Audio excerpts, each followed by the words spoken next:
Bonjour. Avant de commencer, une pensée pour Rebecca. Un gros bisou, les condoléances à sa famille et à son mari. Aujourd'hui, nous allons parler de qu'est-ce qu'il faut manger après l'entraînement ou la fenêtre anabolique. Alors, cette fenêtre anabolique, euh, tout le monde regarde les dernières recherches et dès qu'il y a une nouvelle recherche qui sort, on saute sur le nouveau complément, la nouvelle façon de prendre ce complément, on jette tout le reste parce que c'est la dernière qui est la plus importante. Je pense qu'il faut arrêter de trop s'orienter sur les recherches. Les recherches sont une recherche parmi tant d'autres. Elles se contredisent au fil du temps, elles se contredisent entre elles, étant donné qu'elles ne sont pas faites par les mêmes personnes, dans les mêmes conditions, sur les mêmes sujets et au même moment. Donc, ces expériences, ces recherches, il faut arriver à s'en servir, mais à faire un amalgame là-dessus, à faire un mix. Et après, il faut les tester surtout. Surtout les tester. La fenêtre anabolique. La fenêtre anabolique, qu'est-ce qu'il faut prendre après l'entraînement? Alors, le gros souci, je pense, c'est que je vais essayer de répondre à tout le monde. Parce que le public qui regarde mes vidéos, je pense, doit être très varié. Très varié. Ça va du bodybuilder confirmé jusqu'au débutant. Et c'est vraiment pas la même chose. Qu'est-ce qu'une fenêtre anabolique? Une fenêtre anabolique, bah déjà, c'est pas comme un programme télévision. C'est-à-dire qu'elle ne va pas venir à 20h. Ce soir, à 20h, vous avez la fenêtre anabolique de telle heure à telle heure. Non, là, il faut oublier ça. À la rigueur, j'ai envie de vous dire, est-ce que vous êtes sûr que vous créez la fenêtre anabolique? Déjà. Parce que, au lieu d'acheter le dernier complément pour la fenêtre anabolique, pour le post-entraînement, pour le soir avant d'aller se coucher, il faudrait que vous sachiez si déjà ce que vous faites va pouvoir créer ces réponses hormonales. Qu'est-ce qu'une fenêtre anabolique? C'est tout simplement donc une réponse hormonale, c'est-à-dire si on essaye d'englober, de synthétiser le tout, c'est un mini rebond glucidique avec une réponse hormonale due à l'insuline, due à des hormones différentes, selon justement ce qu'on aura fait avant. Parce que le rebond qu'on crée, il peut fonctionner que si jamais on a fait un manque avant. C'est-à-dire que si vous mangez des glucides pendant l'entraînement, vous n'avez pas donc de réponse au niveau de l'insuline. Si vous prenez des BCA et de la glutamine avant l'entraînement, votre réponse hormonale sera beaucoup moins forte que si jamais vous n'avez rien pris avant l'entraînement. Et après, j'ai envie de vous dire, mais est-ce que votre fenêtre anabolique, elle est structurée par rapport à votre journée? Est-ce que votre journée, ça serait déjà la première chose à se dire, est-ce que vous avez assez de calories dans votre journée? Ou alors un déficit si vous voulez sécher? Est-ce que vous avez assez de protéines dans la journée? Et est-ce que vous avez assez de glucides? Ou surtout assez de glucides positionnés intelligemment pour faire en sorte que votre fenêtre anabolique va fonctionner. Donc, si vous voulez une fenêtre anabolique et que vous êtes débutant, ben, ça veut dire que tout simplement, il ne faudra pas manger avant l'entraînement. Il faudra avoir un entraînement digne de ce nom. Ça veut dire un entraînement où vous allez vous remuer.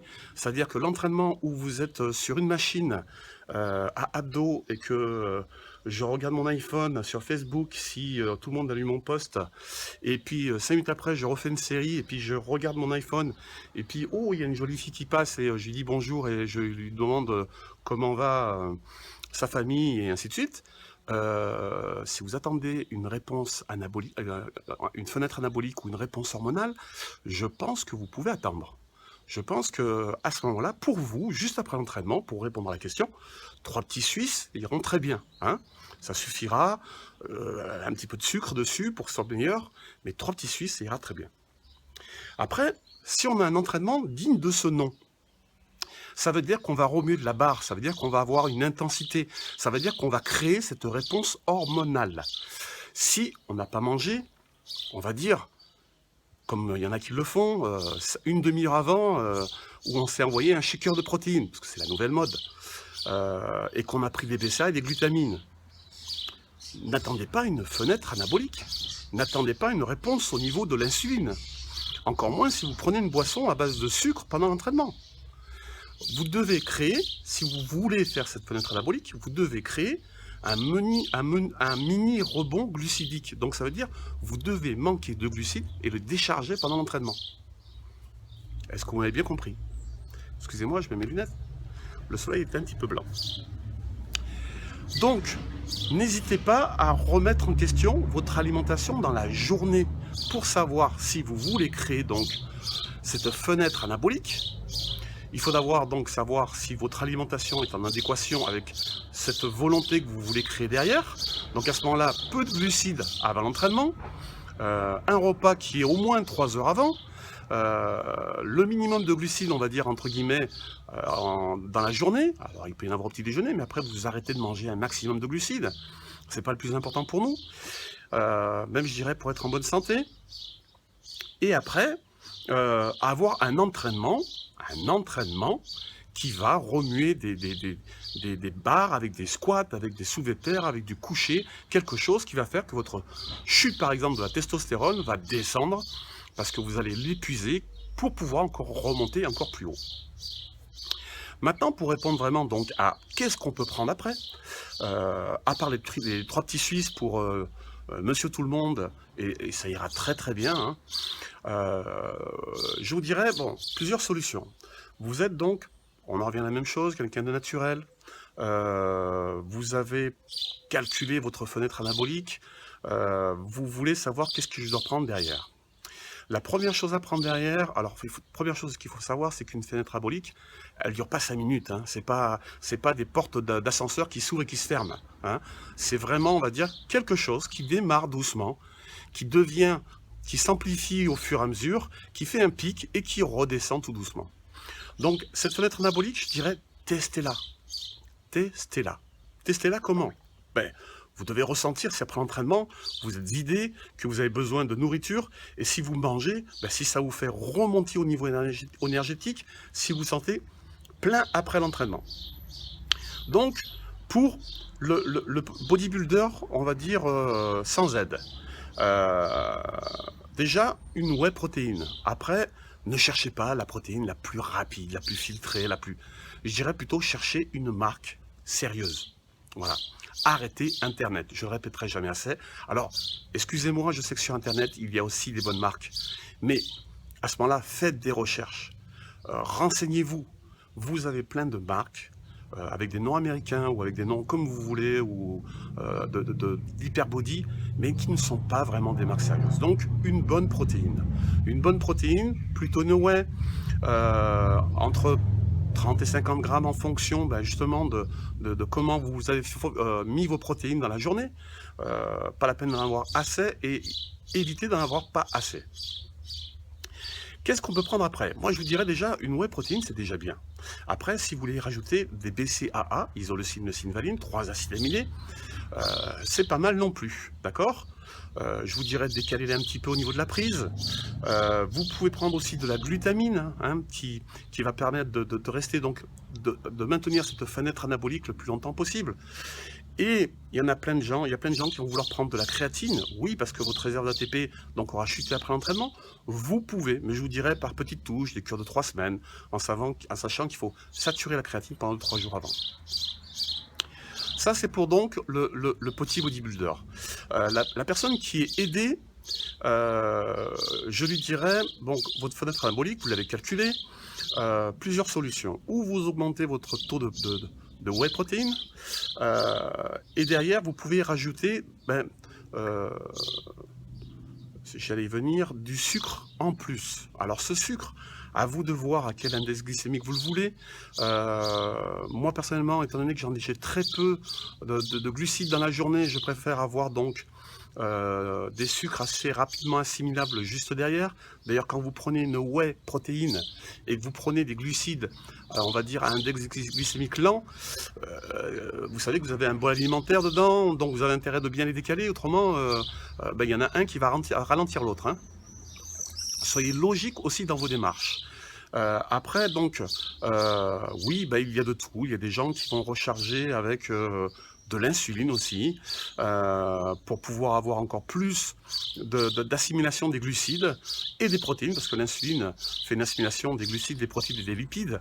Donc, Oui, il est important d'avoir cette fenêtre anabolique, mais parmi, on va dire, une préparation de votre journée entière au niveau de l'alimentation. Ça, c'est le plus important. Ne faites pas des mythes sur des choses avant l'entraînement, après l'entraînement, c'est plus important. Non, le plus important, je dirais, c'est votre santé, dans quel état vous allez digérer vos aliments, vos protéines, et par votre fenêtre anabolique, vous la créez quand? Le matin ou l'après-midi ou le soir? Parce que c'est pareil, votre fenêtre anabolique ne va pas s'ouvrir de la même façon si c'est le matin, juste après le petit déjeuner, en pleine bourre, ou si c'est le soir où vous êtes fatigué et vous avez déjà mangé toute la journée.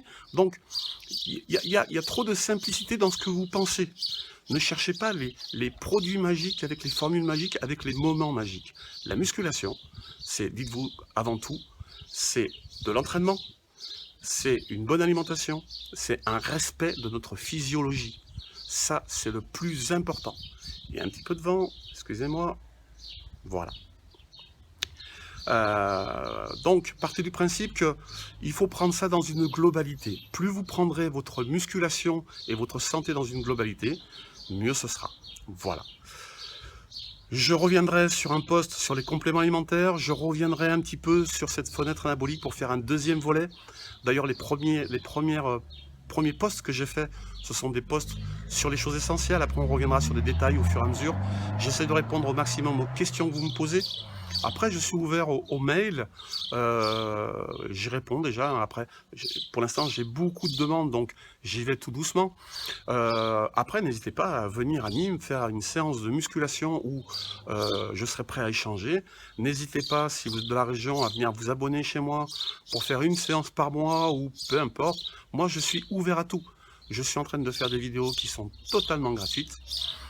Des gens me critiquent parce que justement je donne tous mes secrets gratuitement. Quel secret j'ai à avoir? C'est les secrets de la vie. Mais je vais vous faire quoi? Je vais vous les faire payer? J'en vois pas d'utilité. Je pars du principe que si jamais donc vous êtes intéressé par votre sport, vous irez, même en écoutant mes vidéos, voir un coach digne de ce nom. C'est important. Je dirais que dans chaque sport, il ne faut pas avoir peur de prendre 2-3 leçons. Il ne faut pas avoir peur de prendre des conseils de professionnels pour arriver justement à éviter les grosses erreurs et aller, pas le plus vite possible, mais faire ça le plus sereinement possible. Bonne journée, à la prochaine.